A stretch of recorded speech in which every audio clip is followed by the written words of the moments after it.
কিয়ামত বা চাঁদা যেটাই বলি আর কি। ওরা আসার পরে আমি একদম ওই দিন তো প্রচন্ড ভিড় ছিল, ভিড় থাকার কারণে আমরা আমাদের একজন অফিসার, আমাদের আব্দুল জলিল আর্টিস্ট প্রজেক্টের অফিসার, আমি তাকে বললাম যে তারা তো আসছে, সবাই থেকে কিছু কালেকশন করে তাদেরকে দিয়ে দেয়। তো এই কথা বলার পরে তারা উপরে চলে গেছে, যাওয়ার পরে তারা ডেস্কে কালেকশনে গেছে। তো যখন সেলিম সাহেবের কাছে গেছে তখন সেলিম সাহেব বলছে যে আপনারা এইভাবে কালেকশন না করে ওনাদের কাছে বসান, বসে আপনারা কালেকশনটা করে দেন। তো তারা বলছে যে আমরা কোথায় বসাবো, উনি বলছে ম্যানেজার চেম্বারে বসান। তো এই কথা বলার পরে ওরা চলে গেছে। তো এখান থেকে 1-1.5 ঘন্টা পরে সেলিম সাহেব আমার চেম্বারে আসছে। যাকে দায়িত্ব দিয়েছিল সে অফিসার আমার চেম্বারে ঢুকছে।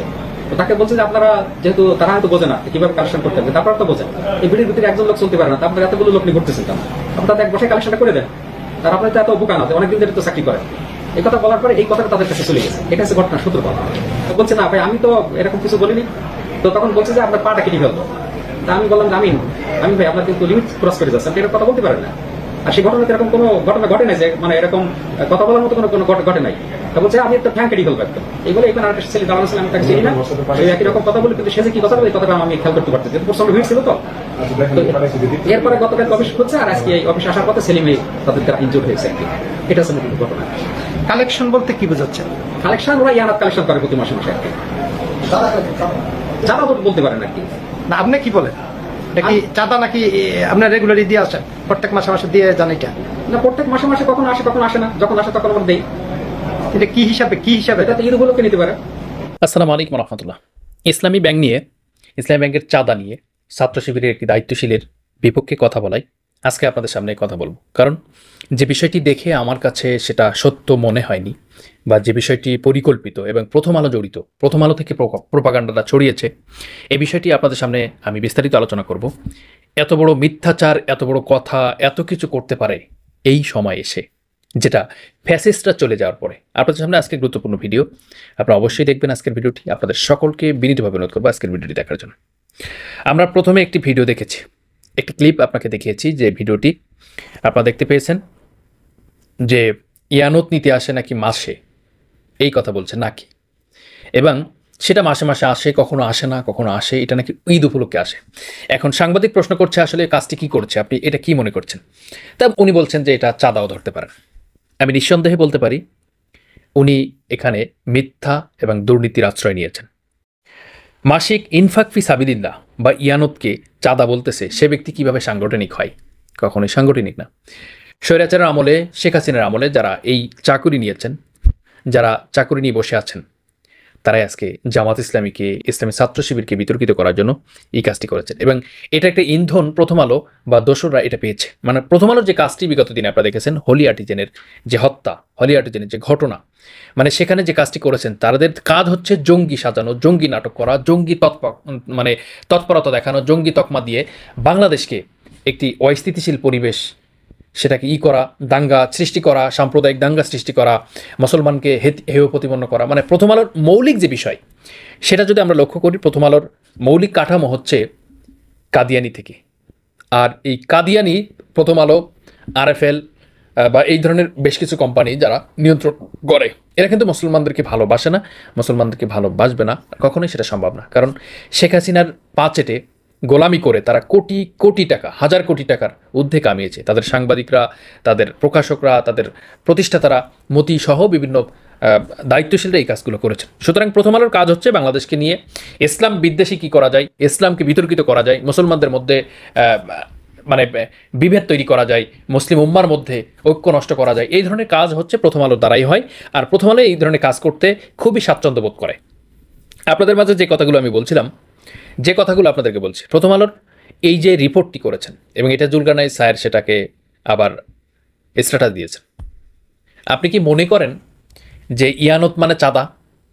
আপনি কি মনে করেন যে ইনফাক ফি সাবিলিল্লাহ মানে আল্লাহর পথে ব্যয় করা, অথবা বাইতুল মালে মানে রাষ্ট্রীয় কোষাগার যেহেতু নেই, ইসলামিক রাষ্ট্র না, সেহেতু সাংগঠনিকভাবে একটা বাইতুল মাল তহবিল আছে, সেখানে মাসিক ধার্যকৃত কিছু টাকা দেওয়া লাগে প্রত্যেককে। ব্যবসা করলে দেওয়া লাগে, চাকরি করলে দেওয়া লাগে, দিনমজুরি থাকলে দেওয়া লাগে, প্রত্যেকের এই দায়িত্ব প্রত্যেকের নিয়োজিত। 1 থেকে 10 তারিখের মধ্যে এই টাকাটি প্রত্যেকেই দিয়ে থাকে।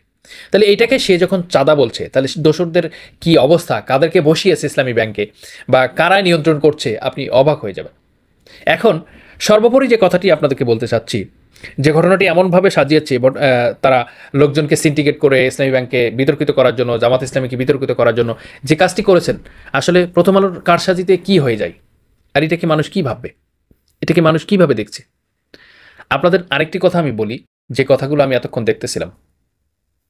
এখানে সাংবাদিক খালেদ মহিউদ্দিন, আপনারা জানেন খালেদ মহিউদ্দিন ডয়েচে বেলেতে কাজ করেছেন, এখন বাংলাদেশে এসে নিজস্ব প্ল্যাটফর্মে তিনি কাজ করছেন। তিনি লিখেছেন, কেউ কাঁদছে নির্বাচনের জন্য, কেউ বাপের জন্য, আর ডক্টর ইউনূস কাঁদছে দেশের মানুষের জন্য। আমি বলি কি, গোটা দেশ ডক্টর মোহাম্মদ ইউনূসের সাথে আছে, শুধু হাতে গোনা কয়েকটি চাঁদাবাজ ও দুর্নীতিবাজ ছাড়া। আপনাদের মতামতটি আশা করছি।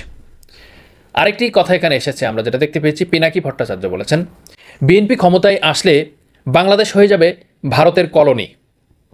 কলোনি তো বুঝছেন, ভারতের একটা অঙ্গরাজ্য বা ভারতের একটা মানে মার্কেট হয়ে যাবে পুরো বাংলাদেশটি। বিএনপির 70% নেতা দুর্নীতিবাজ ও ভারতের দালাল। বিএনপি আবারও আওয়ামী লীগকে পুনর্বাসন করবে, পিনাকি ভট্টাচার্য। আমি অনেকগুলা প্রসপেক্টাস পেয়েছি, কিন্তু আমি আপনাদের সামনে মাত্র কয়েকটি শেয়ার করলাম। আপনারা দেখতে পেয়েছেন এবং আগামীতেও দেখতে পাবেন। সবসময় চেষ্টা করি এই বিষয়গুলো তুলে ধরার জন্য। যে ব্যক্তি বাইতুল মাল কী জিনিস জানে না, ইয়ানত কী জিনিস জানে না, তারপরে বলছে যে এটা মাসিক ইয়ানত দিতে হয়, মাসিক ইয়ানত এটা প্রতি মাসে নেয়, এটাকে চাঁদাও ধরতে পারেন। কি উপলক্ষে নিচ্ছে? বলছে যে এটা ঈদ উপলক্ষে নিচ্ছে মনে করেন। না, ঈদ উপলক্ষে এটা নেয় না। সাংগঠনিক কাঠামো অনুযায়ী, সাংগঠনিক সিস্টেম অনুযায়ী এটাকে জমা দিতে হয় রাষ্ট্রীয় কোষাগারে, না, এটা জমা দিতে হয় সংগঠনের কোষাগারে। এবং বাইতুল মাল হিসাবে এটা জমাকৃত টাকা, এই টাকাগুলা বিভিন্ন জায়গায় যায়। যারা শহীদ হয়েছেন, পঙ্গুত্ব বরণ করেছেন, অসহায় হয়ে গেছেন, তাদের দেখার কেউ নাই, যাদের মুখে খাবার নাই, ইয়াতিম, এ ধরনের মানুষের পাশে এই টাকাগুলো নিয়ে চলে যায়। এখন শুধু এই ধরনের কাজ না, ইসলামিক মূল্যবোধ রক্ষার ক্ষেত্রে, ইসলামিক দিন প্রতিষ্ঠার করা খাতে, আকিমুদ্দিনের প্রতিষ্ঠায় যতগুলো ধারা আছে, মানবিক কাজে, দেশের মানুষের জন্য, সামাজিক কাজে, সব জায়গাতে এই বাইতুল মালের অর্থগুলো ব্যয় করা হয়। সুতরাং এখানে চাঁদা এক জিনিস, আর বাইতুল মাল বা ইনফাক ফি সাবিলিল্লাহ আরেক জিনিস। আপনাদেরকে যেটা বলি, ইনফাক ফি সাবিলিল্লাহ হচ্ছে আল্লাহর ওয়াস্তে ব্যয় করা। আল্লাহর ওয়াস্তে ব্যয় করা যদি আমরা ধরি, সেটা হচ্ছে একটা পাইপ বা সুড়ঙ্গ। সুড়ঙ্গর এপার থেকে কিছু ছেড়ে দিলে ওপার থেকে বেরিয়ে যাচ্ছে। এখন ইনফাক ফি সাবিলিল্লাহ, আল্লাহর ওয়াস্তে ব্যয় করা, আল্লাহর ওয়াস্তে ব্যয় করা, এটা কেন? আল্লাহ কিন্তু কারো মোকাপেক্ষী নয়। আমরা অনেক সময় এই কাজটি ভুল করে থাকি, দান বলে থাকি। মসজিদকে দান করতে হবে, এখানে দান করতে হবে, আল্লাহর ঘরে দান করুন, এইভাবে মানুষ বলে। আসলে আল্লাহ তো আপনাকে আমাকে তৈরি করেছেন, গোটা সৃষ্টি জগৎ তার কাছে, তিনি সমগ্র জগতের বিশ্ব প্রতিপালক। তাহলে তিনি তো আর কারো কাছে দান চাইবে না, তিনি তো মোকাফেক্ষী না। তাহলে আমাদের যে মৌলিক ভুল এটা হচ্ছে যে আমরা দান করি, এটা দান করা যায় কাকে? একজন অসহায়কে, একজন ফকিরকে, একজন মিসকিনকে, একজন গরিব মানুষকে, এই ধরনের মানুষকে দান করা যায়। সে মোকাপেক্ষী হতে পারে। আমি সচ্ছল আছি, সে অসচ্ছল আছে, তাকে আমি কিছু টাকা দিলাম বা কিছু খাবার কিনে দিলাম, কিছু পোশাক কিনে দিলাম বা কিছু আর্থিক সহযোগিতা করলাম, এটা হচ্ছে দান। মসজিদে দান করা যায় না। আমরা অনেক সময় গুলিয়ে ফেলি এই বিষয়গুলো। আমরা একটু লক্ষ্য করি, বাংলাদেশের এই একটিমাত্র সংগঠন যারা স্বচ্ছতার মাধ্যমে বাংলাদেশকে গড়ে তুলেছে, শুধু তাই না, যাদের ইসলামী ব্যাংক আছে, যাদের ইসলামী ব্যাংক হাসপাতাল আছে, ঔষধ কোম্পানি আছে কয়েকটা, সামাজিক উন্নয়নের কাজের আছে, ইসলামিক ইউনিভার্সিটি আছে, আরবি বিশ্ববিদ্যালয় আছে, অসংখ্য প্রতিষ্ঠান আছে, তাদেরকে সহজে এই ধরনের তকমা দিয়ে দবানো যাবে না। আর যারা এ পর্যন্ত জামাত এবং শিবিরকে এই বিষোদ্গার করে, মিথ্যাচার করে, প্রোপাগান্ডা ছড়িয়ে যারা আজ পর্যন্ত করেছেন, তারাই নিজেরাই শেষ হয়ে গিয়েছে। তবে সময়ের ব্যবধানে, কালের বিবর্তনে এই বিষয়গুলো ঘটবে। হয়তো আজ হোক কাল হোক, সত্য উন্মোচিত হবে, সত্য উদ্ঘাটন হবে, মিথ্যা বিলুপ্ত হবে। সম্মানিত ভিউয়ার্স, দেখা হবে আগামী ভিডিওতে। সে পর্যন্ত ভালো থাকুন। আসসালামু আলাইকুম ওয়া রাহমাতুল্লাহি ওয়া বারাকাতুহু।